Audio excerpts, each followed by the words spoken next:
এই যে এই জায়গাটাতে ওই পড়ে যাবে, এই জায়গাটা দেখতে হচ্ছে, এই যে পুরো এই জায়গাটা শুরু করে কতটা পুরো গাছ ছিল, গাছগুলোকে রাস্তা হওয়ার পর গাছগুলো কেটে ফেলা হয়েছে।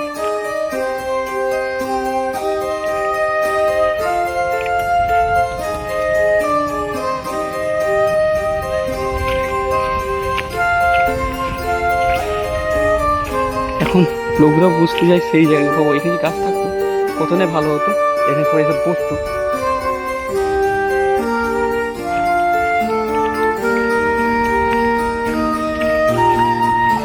সত্যি বলতে এখানে প্রচুর সাপ থাকে, এই জায়গায় সাপ এখন হয়তো নেই, কিন্তু মাঝে মধ্যে বেড়ায় জানো সাপ এখানে,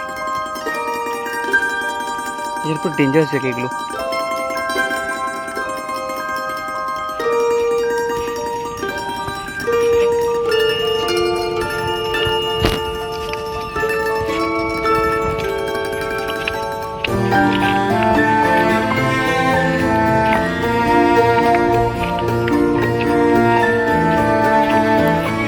তো যে দেখতে হচ্ছে চলে যাচ্ছে মাঠ, ওই যে ওই বরগাছটাতে, যে বরগাছটাতে ওইখানটাতে আমাদের জমি আছে, ওই যে লোকটা যাচ্ছে হেঁটে হেঁটে ওইখানটাতে আমাদের একটা জমি, এখানে এতদূর বন্যা আছে, আর যখন অতিরিক্ত বৃষ্টি হয় তখন বন্যা চলে যায়, সেই মাঠগুলো এই মাঠগুলো মাঠ ডুবে যায়।